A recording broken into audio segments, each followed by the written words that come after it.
Nós vamos orar a Deus. Querido Pai, eu peço que o Senhor nos abençoe agora, Pai, muito mais, ó Deus, do que o Senhor tem abençoado nos cânticos. O Senhor tem recebido a nossa adoração. Agora abençoa-nos, Senhor, a Tua palavra, ao falar da Tua palavra, que haja, Senhor, uma aceitação em cada coração.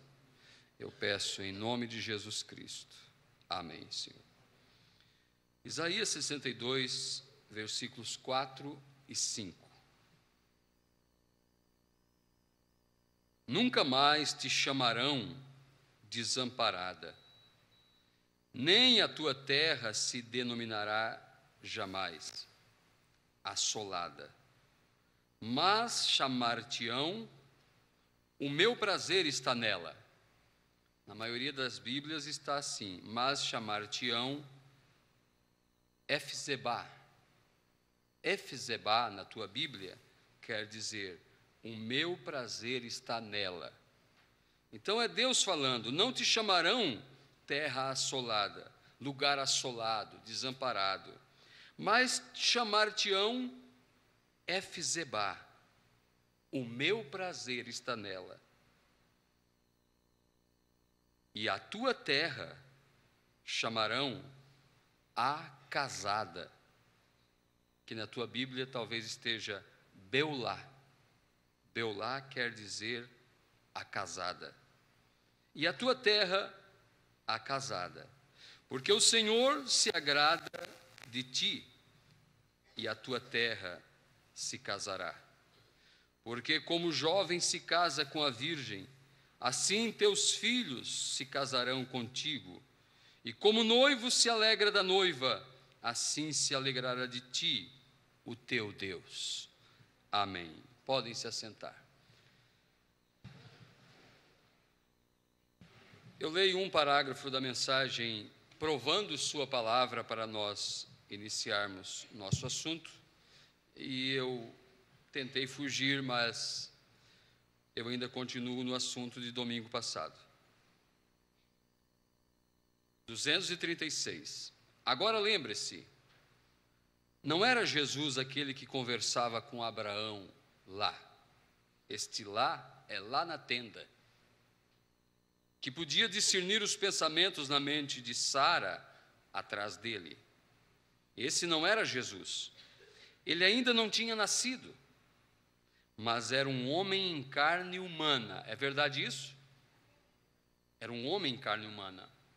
Mas não era Jesus, porque Jesus nasceu de uma virgem ali no meio da Bíblia. Mas era um homem em carne humana, que Abraão chamou de Elohim, o grande todo-poderoso. E Jesus disse, como foi nos dias de Sodoma, agora observe bem, nos dias de Sodoma, assim será na vinda do Filho do Homem. Então, como que foi nos dias de Sodoma? Deus em um corpo humano, Deus em um corpo de carne. Assim como foi lá, seria aqui, Deus em um corpo de carne. Amém? Quando o Filho do Homem se revelar. Não mais como uma igreja, veja, não mais. A noiva é chamada, veja, naquele dia o Filho do Homem se revelará. Para quê? Para ligar a igreja à cabeça. Unir o casamento da noiva. O chamado do noivo virá diretamente através disto, quando o Filho do Homem descer e vier em carne humana para unir os dois. A igreja tem que ser a palavra, ele é a palavra, e os dois se unem. Para isso ser feito, será necessário a manifestação da revelação do Filho do Homem. Não um clérigo. Eu não sei, você está vendo o que quero dizer? Veja, é o Filho do Homem, Jesus Cristo, que descerá em carne humana entre nós e tornará a sua palavra tão real que unirá a igreja e ele como sendo um. A noiva, e então ela irá para o lar, para a ceia das bodas. Ela já está unida, veja, vamos para a ceia das bodas. Para a ceia das bodas. Quando a palavra aqui se une com a pessoa, quando a palavra aqui se une com a pessoa, este é o casamento. Esta é a manifestação do Filho do Homem. Quando ele desceu, lá no pôr do sol, ele tinha um que se sujeitou à totalidade da palavra. Tinha um na terra. E aquele um recebeu toda a plenitude de Cristo quando desceu. Quando o recebeu, ele se tornou a palavra revelada em seu dia. A palavra manifestada em seu dia. E não era parte da palavra, era toda a palavra, porque foi toda a revelação da palavra. Então ele manifestou, ele proporcionou a manifestação do Filho do Homem. E agora estamos supostos nós a cumprir isto. E como que cumprimos? Quando recebemos esta palavra, este Cristo que desceu, esse Verbo, esse mesmo Jesus, amém? O Elohim, o Todo-Poderoso, em nossa vida. Então nos unimos com Ele a ponto de haver um casamento. Quando a palavra aqui se une com a pessoa e os dois se tornam um, e então, o que faz isto então? Manifesta o Filho do Homem novamente. Não os teólogos da igreja, o Filho do Homem. A palavra e a igreja se tornam um. Seja o que for que o Filho do Homem tenha feito, ele era a palavra. A igreja faz a mesma coisa. Então a igreja, você, parte da igreja noiva, você é a manifestação da palavra no dia. A manifestação da palavra hoje não é Malaquias 4, 5 e 6. A manifestação da palavra hoje não é Apocalipse 10 e 7. Isso está no passado. Aquilo aconteceu para que o próximo passo fosse dado. Foi necessário ele trazer a palavra e abrir através de um. Através desse um, que foi o sétimo mensageiro, o profeta, ele manifestou toda a plenitude da palavra. Agora essa toda a plenitude da palavra, que é Cristo, é manifestada em sua noiva, uma porção em mim, em você, e nós formamos um corpo. E somos as escrituras cumpridas hoje. Não a escritura de ontem, a escritura de hoje. O eu sou está entre nós. Não eu fui, nem tampouco eu serei somente, mas o eu sou. O eu sou cumprindo a palavra. O eu sou se manifestando. Agora em uma noiva, em uma esposa, em uma igreja, em um povo. Esse é o casamento. Aleluia. Nada aconteceria se quando ele descesse não encontrasse um lugar de repouso. Assim como ele precisava cumprir, era tempo oportuno, era justamente o tempo do cumprimento daquelas escrituras, que nasceria o libertador de Israel, que nasceria o filho de Davi, que nasceria o menino, que seria chamado Deus forte, Pai da eternidade, Príncipe da paz. Era tempo de Deus cumprir aquelas escrituras. E é claro, Deus cumpre sua palavra. E quando chegou no tempo dele cumprir aquelas escrituras, dele nascer como um homem e caminhar aqui como um homem, ele o fez em porções, em demonstrações menores, através de Moisés, através de Jeremias, através de Daniel, através de José, Abraão. Cada um manifestou uma parte de Deus. Você vê Jeremias chorão. A Bíblia diz muitas vezes, Jesus chorava. Você vê Davi sendo expulso de seu trono por seu próprio povo. E diga-se de passagem, por uma rebelião causada por seu próprio filho. E você vê Cristo, o Rei dos Reis, sendo rejeitado por seu próprio povo. Então cada um expressou Cristo. Mas ele viria a perfeita expressão de Deus.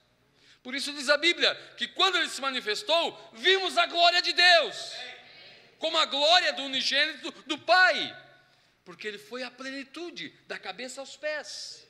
Todas as escrituras vigentes, ele estava cumprindo-as. Agora ele precisava de algo para cumprir aquelas escrituras. Ele precisava de uma virgem. E ele começou a observar as virgens de Israel. E os olhos de Deus começaram a observar as virgens de Israel. Havia a filha do fulano, havia a filha do sacerdote, havia a filha do sumo sacerdote. Mas de repente ele pôs seu olho numa pequena dama chamada Maria. E o irmão Branham pregou uma mensagem: Maria, a crente Maria. E ela mesmo sendo noiva, ela tinha um coração voltado para a palavra. Então ele vem através do anjo Gabriel. Ele diz: salve a agraciada do Senhor, bendita és tu entre as mulheres. Sim, de ti nascerá o que será chamado Salvador de Israel. Cumpra-se em mim a tua vontade. Ele precisou de uma virgem. Tudo que ele precisava era uma virgem, e ele encontrou. Ele precisava de um profeta na terra, porque ele não podia se manifestar sem haver um profeta na terra, porque o Senhor Jeová não fará coisa alguma sem antes revelar o seu segredo a seus servos, os profetas. Ele precisava de um João Batista na terra, para apresentá-lo ao povo, o Cordeiro de Deus que tira o pecado do mundo. Então ele olhou um menino nascendo lá às 5 horas da manhã em Kentucky, lá nas montanhas de Barkensville, e ele escolheu trabalhar com aquele pequeno bebê. E uma luz o acompanhou desde seu nascimento. Quando ela desceu naquela cabana de telhas, de tábuas, e pairou pulsando sobre a cabeça do menino.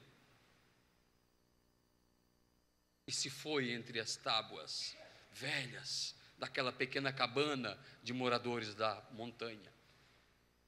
E a vovó Brana estava ali, Charles Brana, e ela Brana, a pequena mãe, com 16 anos, segurando o bebê. Disse: Charles, o cabelo dele é parecido com o seu. Vamos chamá-lo de William. E seu segundo nome será Marion. Então, pela primeira vez foi pronunciado William Marion Branham. E seu pai pensou que o sol estava nascendo, porque pelas frestas da cabana uma luz insistia em entrar. E ele foi abrir as janelas para ver o cabelo de seu garotinho. Ele havia comprado um macacão novo, jeans, para esperar o nascimento de seu filho. Mas como todas as noites ele fazia, Charles Branham, ele se embebedou naquela noite também. Mas já pelo amanhecer, a bebida já estava com pouco efeito em sua mente. E ele, com um choro de criança em seus ouvidos, acordou lá no alpendre, entrou ali, e sua esposa jovem segurava um pequenininho garotinho. Vou abrir aqui, pensou ele, para ver se seus cabelos pretos são mesmo iguais aos meus. Quando abriu, a luz entrou e pairou-se sobre o garoto. E eles se olharam quando a luz sumiu e disseram: que tipo de menino será esse? Aos 7 anos de idade, ele buscando água no alambique clandestino de seu pai, pela severa lei seca dos Estados Unidos, seu pai fabricava uísque e vendia clandestinamente. Esse eram os Branas. E ele, com 7 anos, trazendo água para o alambique, reclamando da situação, porque não podia brincar com os garotinhos ali no ribeirão. E ele vinha com o seu pé machucado, havia dado uma topada por ali. E de repente ele olha e havia um movimento numa árvore de álamo. E ele ouve uma voz que sai daquela árvore, dizendo: nunca bebas, nunca fumes, nunca corrompa teu corpo, há um ministério para fazeres quando fores mais velho. Ele correu em direção à sua mãe, disse: mãe, uma árvore, um homem falou comigo de uma árvore. Deus estava cuidando de um vaso, para mais da frente, ele cumprir Lucas 17:30, como nos dias de Sodoma, como nos dias de Gomorra, como nos dias de Noé, assim será os dias quando o Filho do Homem se manifestar. Quando o Filho do Homem, Cristo, desceu, ele encontrou um vaso, um lugar, uma casa limpa para ele habitar, rendida, submissa a toda a palavra.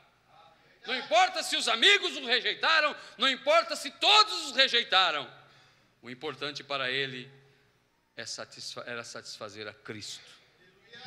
E ele manifestou o Filho do Homem mais uma vez na terra. Mas o propósito de Deus não parou ali. Deus estava usando como uma demonstração. Deus usou para abrir a palavra. Deus usou como o primeiro molho movido, os primeiros grãos que chegaram ao amadurecimento. O primeiro a atingir a estatura de um varão perfeito. Agora, dessa aceitação da palavra pelos mesmos canais, nós estamos supostos a receber também esta unção. Não temos a incumbência de exercer um ministério como o do profeta, mas o corpo da noiva de Cristo na terra continua a manifestar Cristo, continua a manifestar o Filho do Homem, continua a pregar a mesma mensagem. É o Eliseu após o Elias. É Apocalipse 10, do 8 ao 11. João comendo o livrinho e profetizando mais uma vez. Comemos o livrinho? Importa que profetizes outra vez a povos, nações e línguas. Então Deus precisava agora, não mais de um profeta, porque ele achou um profeta, ele precisava de um povo, que ele chamasse de minha igreja. Ele precisava de uma igreja, que ele chamasse de minha noiva. Ele precisava de uma noiva, que ele chamasse de minha esposa. E ele saiu à procura deste povo. Encontrou você numa denominação, encontrou você no mundo, encontrou outro na jogatina, encontrou outro no bar, encontrou outro em todos os tipos de lugares. E ele foi chamando, reunindo esse povo. Por isso diz o hino: fomos reunidos pelo alarido. Uma mensagem que nos tirou deste mundo de pecado, de engano, para que Deus cumpra a sua palavra, para que Ele cumpra como Ele cumpriu em Maria, como Ele cumpriu no profeta. E esse sincronismo, esta aceitação, se Maria dissesse: não, eu não aceito, ela não se acharia grávida? Não, o que eu vou dizer para o meu pai? O que eu vou dizer para minha mãe? O que eu vou dizer para minhas colegas? O que eu vou dizer para o meu esposo? Meu noivo, José? Não, eu não. A vontade de Deus não se cumpriria sobre ela. Mas ela disse: cumpra-se em mim a tua vontade. Não importa a consequência. Não importa o que vão me chamar de fanática, de herege, de ismo, não importa. Cumpra-se em mim a tua vontade. E a Bíblia diz: e Maria achou-se ter concebido do Espírito Santo. Assim Deus, através da nossa aceitação à palavra. O irmão Brana diz: a revelação é mais importante para você do que talvez você se dê conta. E não é a revelação de conhecimento intelectual da palavra, é a revelação de quem é Jesus Cristo. Não é tampouco a revelação de quem foi Jesus Cristo, e nem tampouco do que será Jesus Cristo, mas é do que é Jesus Cristo hoje, agora. Aleluia. O profeta prega na mensagem: Cristo é revelado em sua própria palavra. Ele diz: Deus sempre carregou consigo um desejo. E esse desejo o profeta chama de tríplice propósito. Então, todo o tempo Deus vem trabalhando para cumprir esse tríplice propósito. E Ele haveria de cumprir o tríplice propósito. E esse tríplice propósito, diz o profeta, esteve todo o tempo na parte de trás da mente de Deus. E ele diz: e nesta manhã, com a ajuda dele, nós vamos, em outras palavras, ir ali, atrás da mente de Deus e trazer esse mistério. Esse tríplice propósito é Deus em Cristo, Cristo na igreja, a igreja no reino restaurado. Agora, nós sempre soubemos disso, mas de uma maneira tão vaga, tão distante, tão inatingível, que hoje, ao ver a profundidade disso, eu posso presumir que eu não compreendia isso. O que é realmente esse tríplice propósito? Deus em Cristo, Cristo na igreja, a igreja no reino restaurado. Deus se derramou em Cristo. Quando diz se derramou, não é que Deus ficou à parte vazio, porque se eu pego um balde e derramo a água daquele balde em outro balde, eu tenho dois baldes, um cheio e outro vazio. Não, quando diz que Deus se derramou em Cristo, Deus mudou de forma. E agora Deus se derrama em sua igreja, ou Cristo se derrama em sua igreja, e Cristo é Deus, Jesus Cristo. Como Ele se derrama? Ele muda de forma. Quer encontrar hoje Deus na terra? Deus está em sua palavra. O que é sua palavra hoje? Sua palavra hoje é uma noiva, é uma esposa. É a parte que está se cumprindo. Não existe mais nenhuma escritura para se cumprir. Aleluia. Em sua descida, ele foi ao sétimo anjo, porque ele precisava passar por ali. Ele não poderia vir direto a nós, porque certamente não é alguma coisa em dúvida, alguma coisa em veremos. Certamente indubitavelmente, o Senhor Jeová não fará coisa alguma sem antes descer a um profeta. Então, quando ele desceu ao profeta, para que depois se manifestasse em nós. Amém? Todos os tipos da Bíblia cumpriram-se no profeta. Repito, todos os tipos da Bíblia se cumpriram no último homem que Deus usou com um ministério só sobre a terra, que foi William Marion Branham, o profeta de Deus, Malaquias 4. Todos os tipos. Noé estava tipificado ali. Quem era Noé? Era um construtor de arca, chamando o povo para a salvação do dilúvio. Noé se cumpriu no profeta. Moisés se cumpriu no profeta, porque lá foi o primeiro êxodo, aqui foi o terceiro êxodo, o segundo êxodo foi o próprio Senhor Jesus Cristo, tirando um povo de dentro de um povo. Moisés tirou uma nação de dentro de outra nação. William Branham nos tirou das denominações e nos trouxe para a palavra.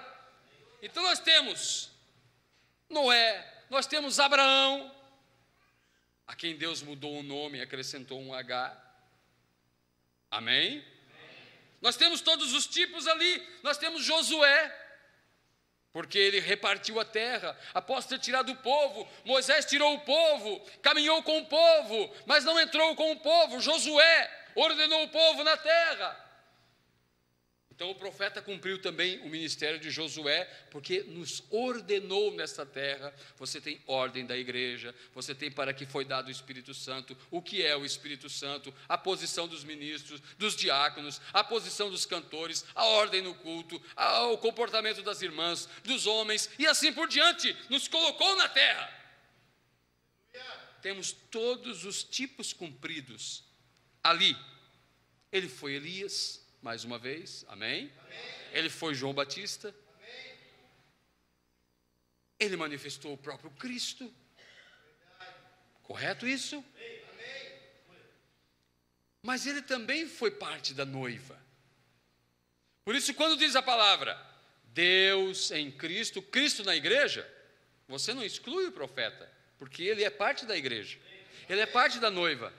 Ele está na sepultura esperando a nossa perfeição para ele sair da sepultura. Ele depende, um dia nós ficamos na dependência dele, agora ele depende de nós. Aleluia. Então ele foi o nosso irmão mais velho. Ele que podia olhar pelo olho mágico e ver o que estava acontecendo. Nós pequenininhos não podíamos ver. Mas nós fomos crescendo, e hoje nós olhamos. Ele foi o primeiro a chegar no topo da montanha e ver o sol nascer, e gritar: liberdade, liberdade. Aleluia. Agora o Filho do Homem, que manifestou-se em plenitude no profeta, está no corpo da noiva, e isso é o casamento.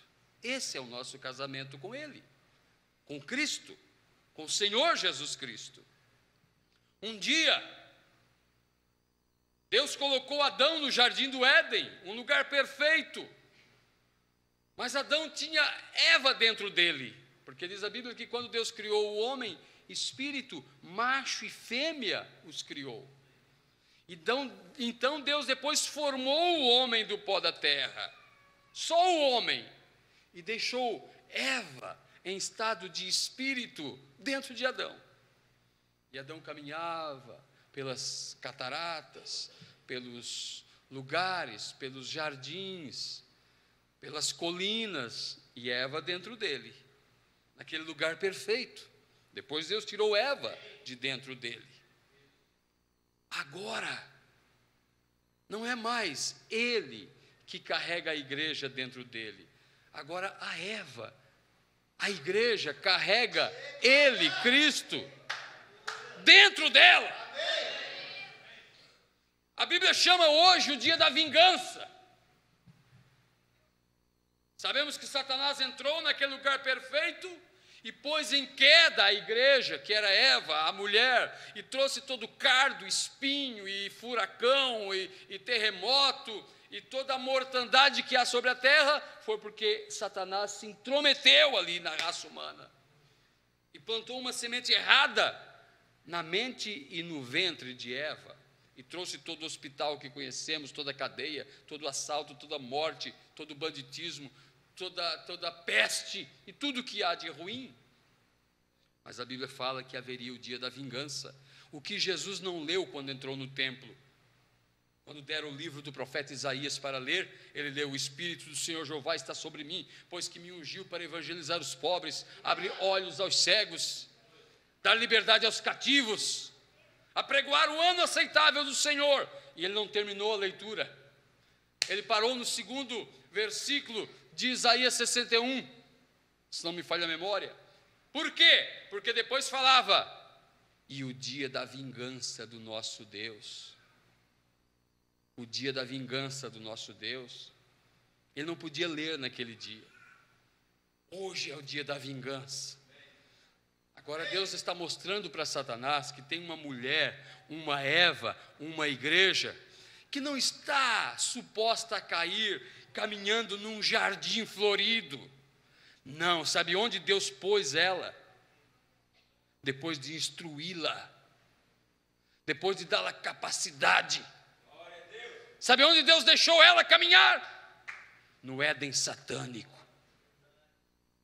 no meio das bancas de revista, no meio da imoralidade, da sujeira, no meio dos centros de prostituição, nas cidades, as avenidas sujas pelas noites, em todo lugar a sujeira. E agora uma mulher caminhando aqui, uma igreja, carregando Cristo dentro dela. E como diz um hino que nós cantávamos no início da mensagem, ela não cai, não cai, não cai, porque Jesus do meio dela não sai. Está entronizada em seu coração? Ele está entronizado no coração, no seu coração? Se ele está em teu coração entronizado, ele está assentado, reinando, dando ordens, regendo, liderando. Aleluia! E através desta obediência nós estamos de volta comendo da árvore da vida. Assim que Eva caiu, foi colocado querubins e impedido o acesso deles à árvore da vida. E ao comer da árvore da vida, eles não envelheciam, eles não morriam, eles tinham companheirismo diretamente com Deus, acesso direto. Mas quando caíram, Deus colocou querubins impedindo o acesso deles à árvore da vida. Mas agora, nós estamos tendo acesso à árvore da vida. Que árvore é essa? Esta árvore é a palavra. As minhas palavras são vida. Disse Jesus: quem não comer da minha carne, não beber do meu sangue, não tem vida. Ele falava de vida eterna. Lá Eva foi impedida de comer, agora nós somos chamados. Por isso, no abrir dos selos, os mesmos querubins que foram colocados lá, impedindo o acesso, em cada selo que se abre, eles dizem: vem e vê. E abriu-se o selo: vem e vê. Chamando você para ver, para vir comer do maná escondido, da árvore da vida. Eu posso ouvir um amém de vocês pela palavra? Amém. Vocês não estão dando amém para o pregador. O pregador está muito bem sem o teu amém. Mas nós estamos falando dele. Amém. Estamos falando de coisas eternas. Passa os céus e a terra, minhas palavras não passarão. Amém. Aleluia. Agora veja, qual é a luta de Satanás? E disse o profeta na mensagem, um mensageiro do entardecer. Ele disse: sempre foi uma batalha, sempre foi uma luta para cada mensageiro tirar o povo da era passada. A tendência era ficar na era passada.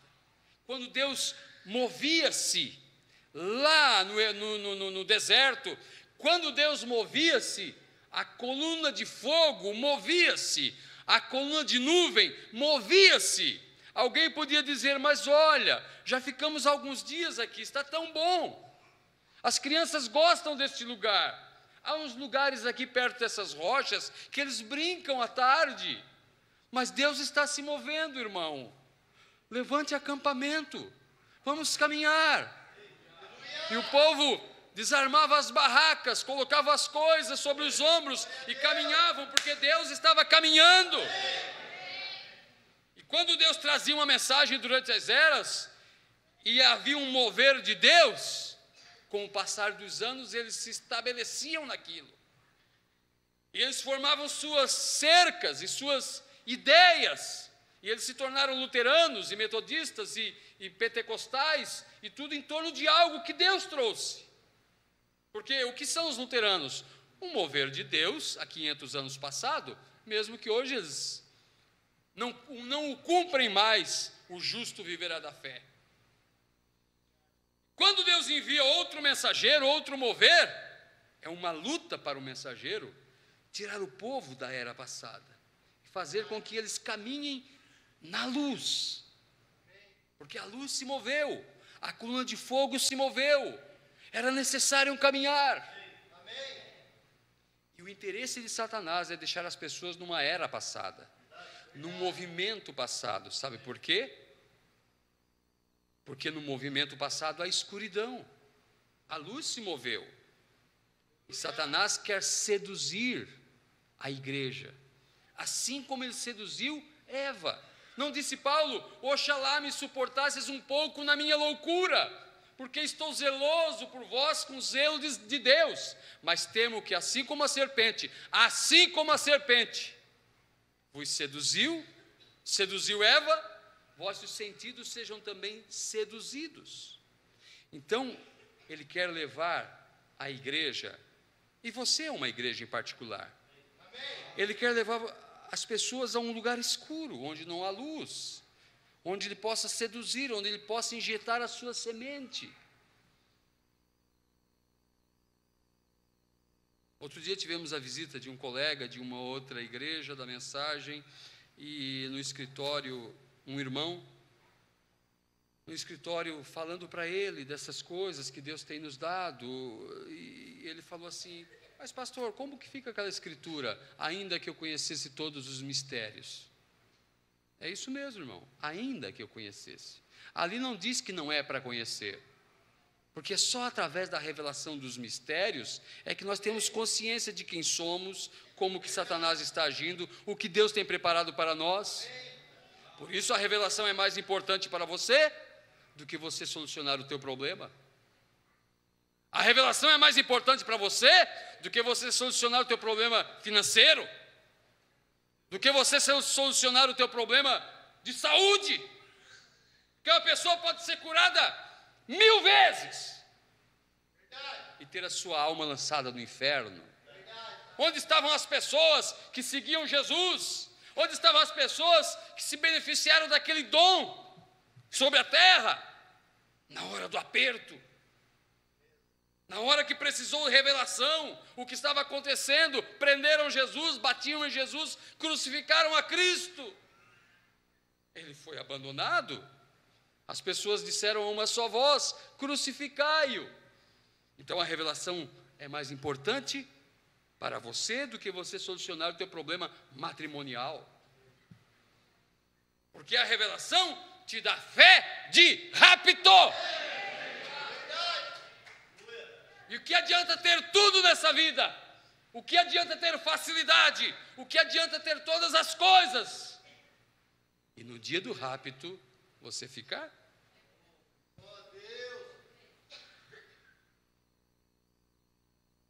O que será de um pastor que não for no arrebatamento? Ele vai atender as pessoas no escritório durante os 3 anos e meio de grande tribulação?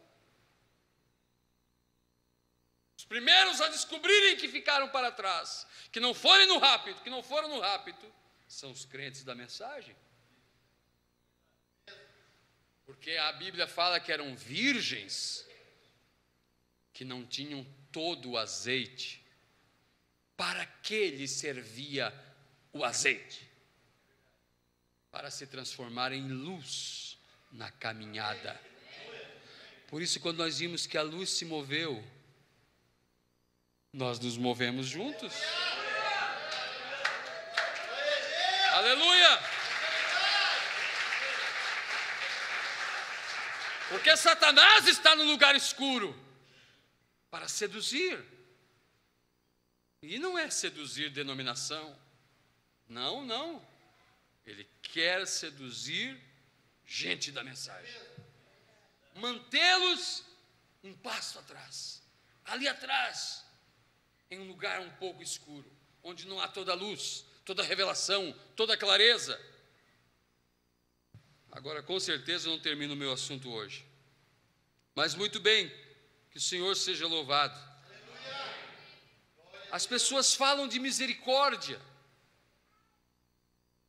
e dizem que nós não cremos na misericórdia, que nós não cremos no sangue de Cristo. Não crer no sangue de Cristo seria a maior ignorância de um pregador. Não crer na misericórdia, quando as misericórdias do Senhor se renovam a cada manhã. Agora, as misericórdias do Senhor não são velhas, ultrapassadas, elas se renovam a cada manhã. Quando o povo precisou de misericórdia, ele enviou um mensageiro, e ele enviou outro mensageiro, porque as misericórdias do Senhor se renovam a cada manhã. Aleluia. Agora, o que diz a Bíblia sobre misericórdia? Ela diz assim: se andarmos na luz. Então a misericórdia de Deus, ela é condicional. Houve misericórdia no tempo de Noé? Houve. Mas por que eles morreram?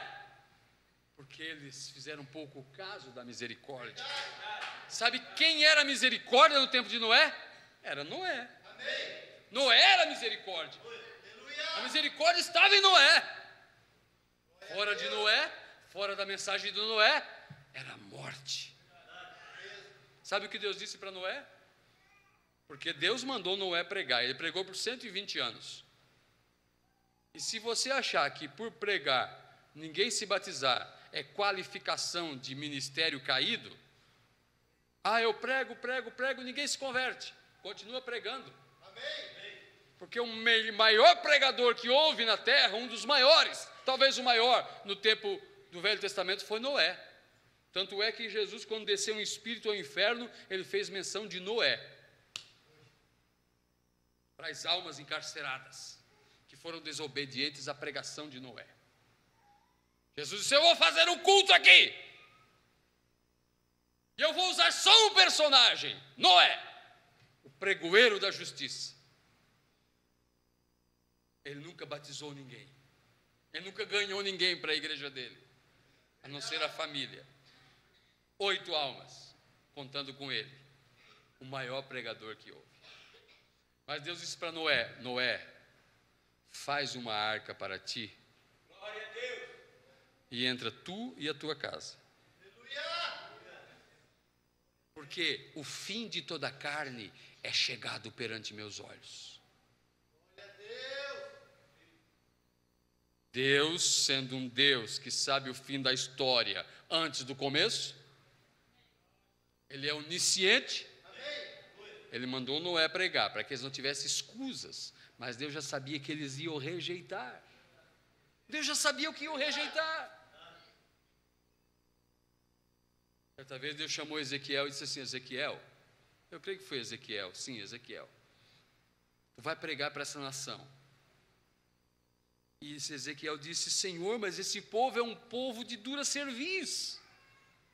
Eles empinam o nariz, eles não baixam a fronte, eles não se arrependem. Eles têm um rosto duro de encarar. Ezequiel, eu vou fazer o teu rosto mais duro do que o deles. Eu vou fazer o teu rosto como de diamante. E tu vai falar para eles. Quer eles ouçam, quer deixem de ouvir. Um dia saberão que houve um profeta em Israel. Quer aceitem, quer deixem de aceitar. Nós pregamos essa mensagem, pregamos essa palavra, pregamos de um livro aberto, pregamos de revelação. Aleluia! Sabe como que Deus via aqueles escarnecedores do tempo de Noé? Como carne morta, empilhada. Porque Deus sabia que eles rejeitariam cada pregação, cada chamado, e zombariam da misericórdia. A Bíblia diz: em lugares que anjos, que nunca pecaram, em lugares que anjos temem por seus pés, os pecadores pisam com sapatos com pregos neles. A Bíblia diz que quando abriu-se o 7º selo, houve silêncio no céu. O irmão Branham encena isso no 7º selo, diz: os anjos não fizeram nenhum movimento. Se algum anjo estava tocando, ele guardou o seu instrumento. Eles ficaram extasiados. Eles não esperavam aquilo. O que está acontecendo? Porque todo dia, ininterruptamente, havia culto nos céus. E eles tinham só um corinho que eles cantavam culto após culto, santo, santo, santo, é o Senhor Deus Todo-Poderoso, santo, santo, e as colunas do templo tremiam, disse Isaías, mas de repente houve silêncio no céu. Por quê? Porque ele levantou a sua mão e disse: parem o culto aqui, Onde vai, Senhor? Eu vou descer lá mais uma vez.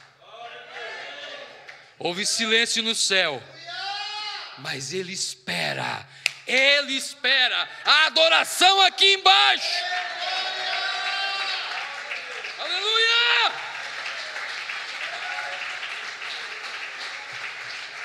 O profeta disse: o maior avivamento que há na Bíblia. Ele não cita a passagem do Mar Vermelho, quando Miriam pegou aquele tambor e começou a saltar pelas areias brancas. Ele não cita nenhum outro movimento, nenhuma grande festa em Israel, nem na dedicação do templo que o Salomão orou e a névoa de Deus entrou dentro do templo, nada disso. O profeta disse: o maior avivamento que há na Bíblia está em Apocalipse 5, quando o livro selado com 7 selos foi aberto. Porque ele diz que toda criatura na terra, toda criatura no mar, todo lugar houve adoração. Digno és, Cordeiro, digno és de abrir o livro, digno és.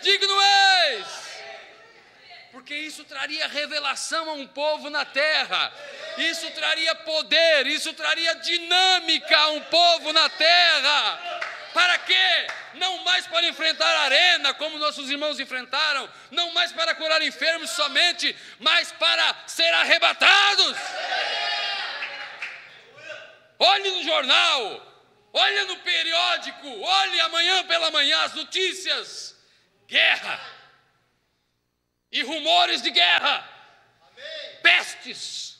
Hospitais em nossa nação estão preparados para acolher as pessoas do vírus ebola, uma doença que mata terrivelmente, e sem falar as outras que desafiam a medicina avançada, fome, peste, terremoto em vários lugares, e todo tipo de coisas, predições que Jesus falou está acontecendo.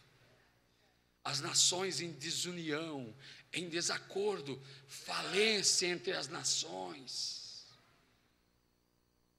Nosso governo tenta pintar um quadro de estabilização da economia, entrou no buraco também. Toda a economia na face da terra está quebrada, está falida. Eles em pouco tempo vão clamar por um super-homem, por um auxílio, e o socorro virá do Vaticano, dos cofres do Vaticano, porque a palavra de Deus se cumpre. O engano virá sobre a terra, mas antes que aconteçam essas coisas, a destruição final, a Bíblia diz, Paulo disse: quando disserem a paz e segurança, então lhe sobrevirá repentina destruição, mas antes que caia a primeira bomba, partiremos para outra dimensão, cruzando dimensões. Aleluia! O que é misericórdia? Eles não creem em misericórdia. Nós cremos na misericórdia. Não em uma misericórdia de um Deus caduco, que deixa passar tudo. Não. Deus é amor. Deus é misericórdia. Mas Deus é juízo.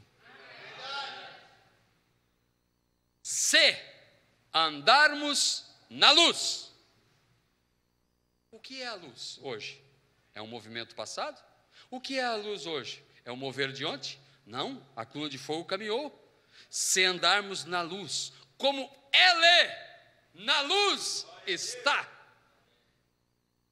Onde está Cristo? Cristo está em sua palavra. O que é a sua palavra? É a luz. Lâmpada para meus pés é a tua palavra, Senhor. Luz para o meu caminho. Se andarmos na luz, como Ele na luz está, temos comunhão uns com os outros. E o sangue de Jesus Cristo nos purifica de todo pecado.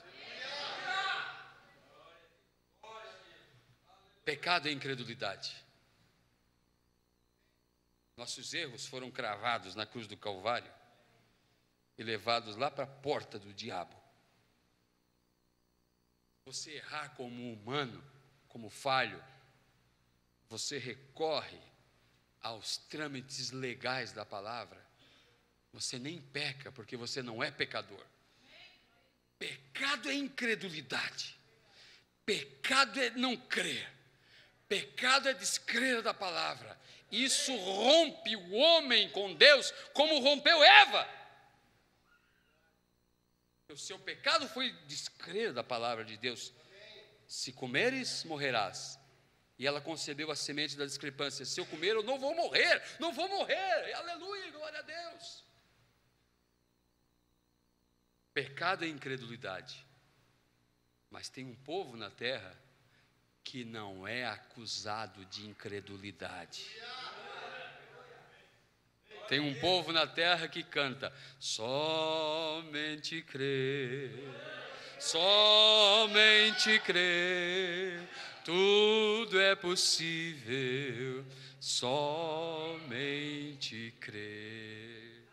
Você tem aceitado Ele em sua palavra? Deixa Ele cuidar dos teus problemas. Deixa Ele cuidar da tua vida. Deixa Ele te moldar. Não fique tentando fazer as coisas sempre com tua iniciativa. Vez após vezes você errará. Com toda a habilidade que o profeta tinha na montanha, na mensagem, um guia. Após ter orado a Deus com o coração mais sincero de um homem que estava recebendo na montanha uma tempestade terrível de neve, a temperatura cairia muitos graus abaixo de zero, sua esposa, jovenzinha, morreria lá na caverna, e seu filho do primeiro casamento, qual ele era viúvo, morreria também, e ele lá longe, e ele não conseguia achar o lugar, perdido na mata, ele orou a Deus, disse: Senhor, me ajuda, eu estou perdido, Senhor. É a tua oração, muitas vezes: me ajuda, Senhor, eu não consigo achar o caminho de volta para a comunhão contigo, para o convívio com o teu Espírito Santo, aquela alegria que eu tinha contigo, Senhor, eu me perdi na caminhada, Senhor. Ele não está longe.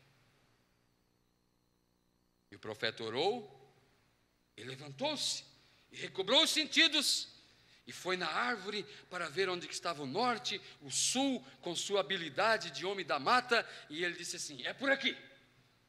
Após ter orado, agindo novamente, e ele foi, e de repente uma mão tocou em seu ombro, ele olhou assim, e ele olhou entre as nuvens, houve um buraco, um clarão, e ele viu o pico da montanha, o Ricane, se não me falha a memória, o qual ele deveria seguir. Ele estava indo para o sentido contrário. Ele disse: obrigado, Senhor, por ter me ajudado. Você precisa da mão de Deus em teu ombro.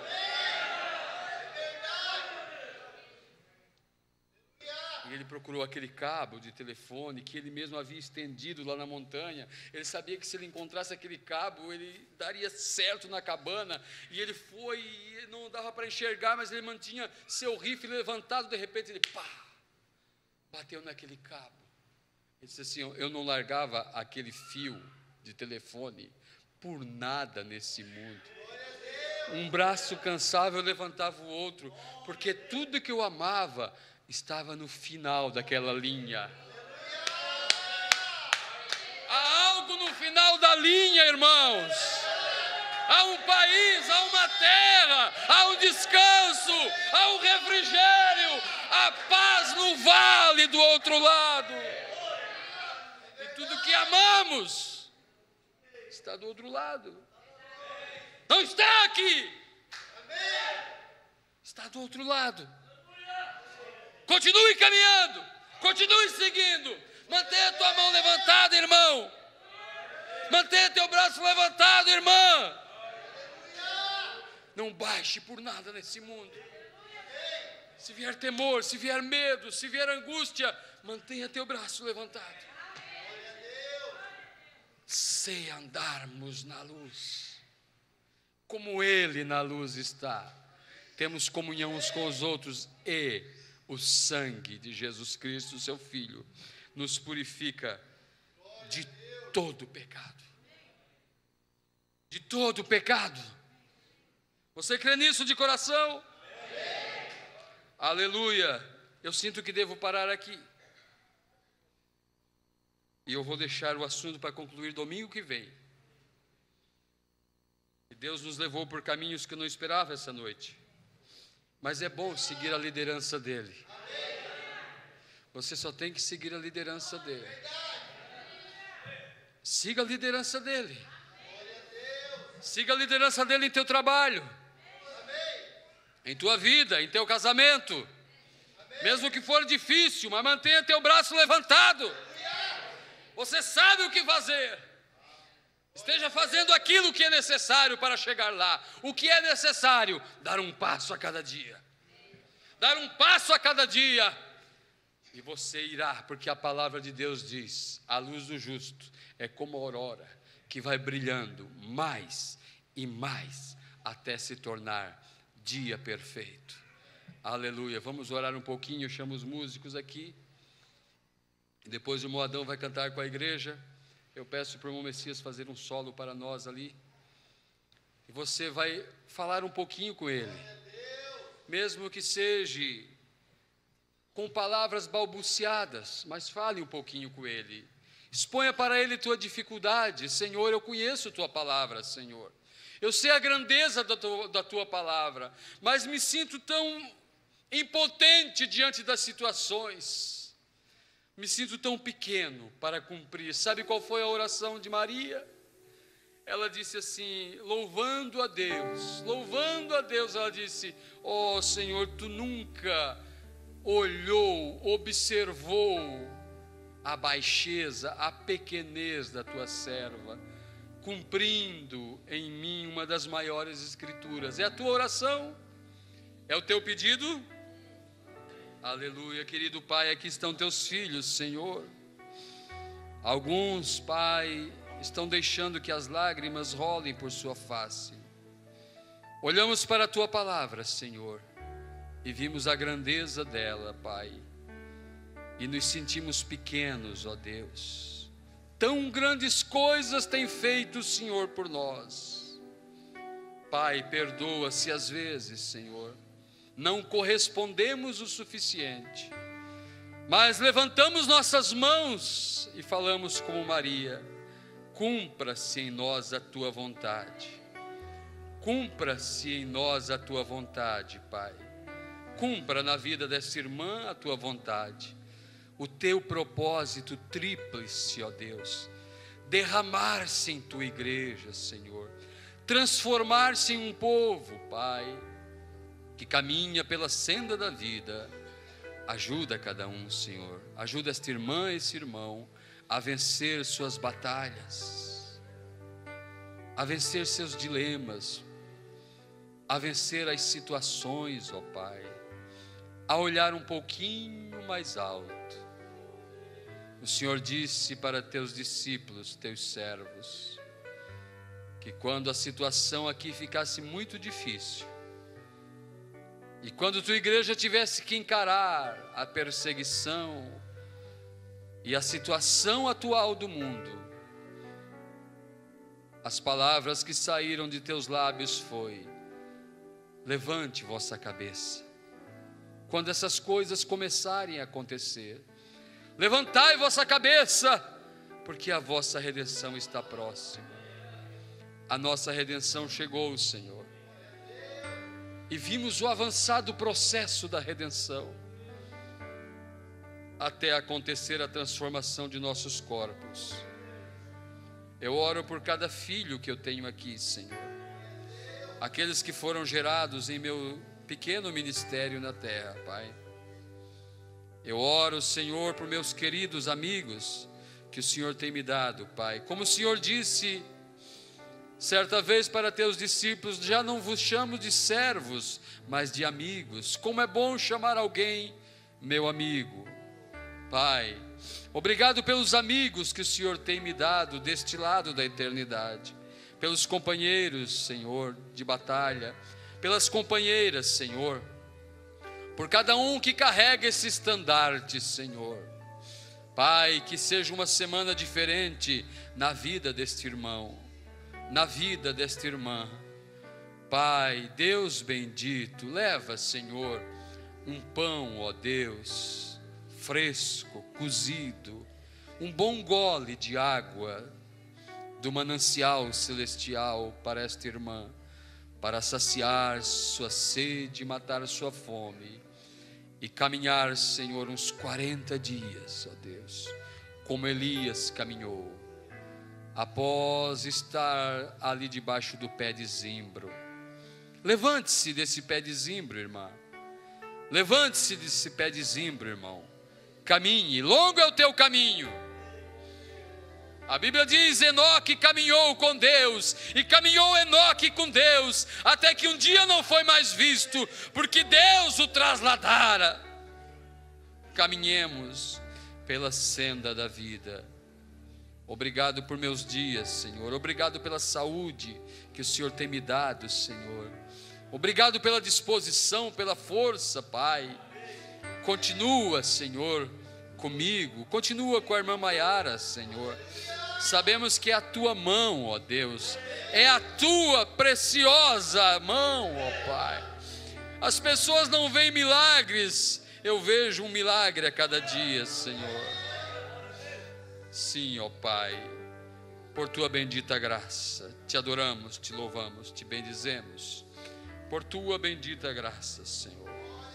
Aleluia.